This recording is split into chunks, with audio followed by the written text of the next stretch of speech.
বাচ্চার টিফিনে কিংবা বিকেলের নাস্তায় চিকেন বল চাই আর সেটা যদি হয় হোমমেড তাহলে তো কোনো কথাই নেই। হ্যালো এভরিওয়ান, আসসালামু আলাইকুম। আশা করি সবাই ভালো আছেন, সুস্থ আছেন। আজকে আমি তৈরি করে দেখাবো কিভাবে ঘরে থাকা অল্প উপকরণ দিয়ে পারফেক্ট চিকেন বল তৈরি করা যায় সেই রেসিপি। এখানে চিকেনের 3টি ব্রেস্ট পিস নিয়ে ছোট ছোট টুকরো করে কেটে নিয়েছি আর নিয়েছি 3টা কাঁচামরিচ। যেহেতু আমার বাচ্চা ঝাল কম খায় এর জন্য আমি 3টা কাঁচামরিচ নিয়ে এগুলা ব্লেন্ড করে নিয়েছি। আর ব্লেন্ড করার পর এখানে চিকেন কিমা হয়েছে 2 কাপ। আর এখানে আমি 3টি বড় সাইজের ব্রেড নিয়েছি। এবার ব্রেডের চারপাশে যে শক্ত ব্রাউন কালারের আবরণ আছে ওটা আমি তুলে নিচ্ছি। প্রথমে যদিও 3টা ব্রেড নিয়েছিলাম, তারপরে অবশ্য আমার আরও একটা ব্রেড লেগেছে।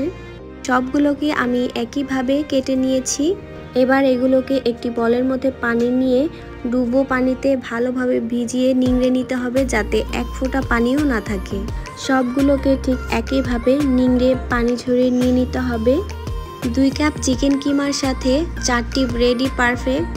এবার এই চিকেন কিমার মধ্যে দিয়ে দিচ্ছি 1 টেবিল চামচ পরিমাণ আদা এবং রসুন পেস্ট, 1/2 টিস্পুন রসুন পেস্ট, 1 টিস্পুন পেঁয়াজ paste, 1 teaspoon tomato sauce, 1 tablespoon soya sauce, 1 চা চামচ কালো গোলমরিচের গুঁড়া। আর এই গোলমরিচের গুঁড়াটা আমি থেতো করে নিয়েছি, একদম ব্লেন্ড করে নিই। আর দিয়ে দিচ্ছি অল্প পরিমাণ ধনিয়া পাতা কুচি করে নিয়েছি। দিয়ে দিচ্ছি 1 টেবিল চামচ পরিমাণ সয়াবিন তেল এবং পরিমাণ মতো লবণ। এবার সবগুলো উপকরণই খুব ভালো করে মিক্সড করে মেখে নিতে হবে, যাতে ব্রেডগুলো যে নিয়েছিলাম সেগুলোর একটাও দানা না থাকে। খুব ভালো করে মেখে নিয়ে শেষ। এবার হাতের মধ্যে একটু তেল মেখে এর কিমার উপর দিয়ে নর্মাল ফ্রিজে সেট হতে দিব আরও 15 মিনিটের জন্য। 15 মিনিট পর ফ্রিজ থেকে বের করে নিয়েছি, এটা পুরোপুরি সেট হয়ে গিয়েছে। এবার একটি ছড়ানো প্লেটের মধ্যে তেল ব্রাশ করে নিচ্ছি, যাতে বোলগুলো তোলার সময় আটকে না যায়। এবার হাতের মধ্যে সয়াবিন তেল মেখে কিমার থেকে অল্প অল্প কিমা নিয়ে গোল গোল শেপ করে চিকেন বলগুলো বানিয়ে নিচ্ছি। চিকেন বল বানানোর সময় হাতের মধ্যে যদি কিমা লেগে যায় সেক্ষেত্রে হাত আবার পরিষ্কার করে ভালো করে ধুয়ে মুছে নিয়ে শুকনো হাতে আবার তেল মেখে চিকেন বলগুলো বানিয়ে নিতে হবে। চিকেন বলগুলোকে খুব ভালোভাবে শেপ দিতে হবে, যাতে কোনো পাশে ফাঁক ফোকর না থাকে।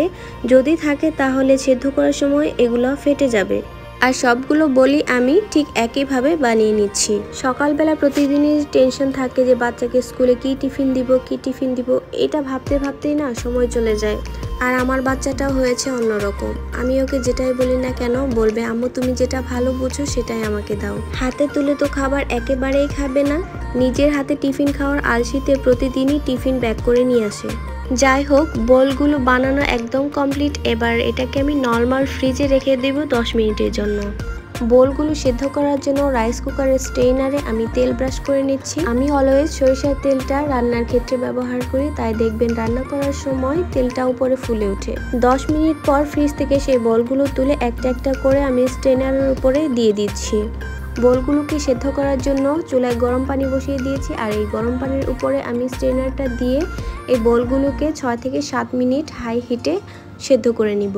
6 মিনিট পর ঢাকনা খুলে দেখলাম একদম পারফেক্টলি ভাবে সেদ্ধ হয়েছে। আর সেগুলোকে আমি একে একে তুলে নিচ্ছি।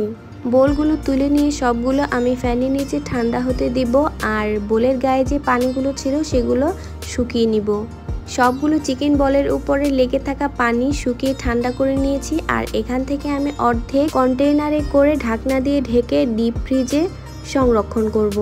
বাকিগুলো চিকেন বল ভেজে নেওয়ার জন্য একটি প্যানের মধ্যে পরিমাণ মতো সয়াবিন তেল দিয়ে হালকা গরম করে নিয়েছি এবং সবগুলো চিকেন বল একসাথে দিয়ে নেড়ে চেড়ে গাঢ় ব্রাউন কালার হয়ে আসা পর্যন্ত ভেজে নিব।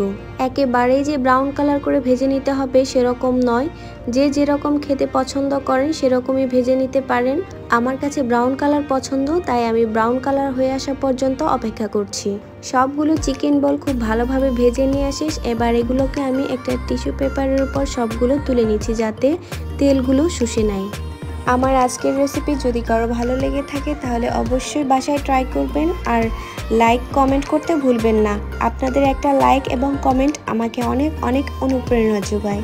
ভিডিওটি ভালো লাগলে লাইক, কমেন্ট, শেয়ার এবং ফলো দিয়ে পাশে থাকুন। সবাইকে অসংখ্য ধন্যবাদ। আল্লাহ হাফেজ।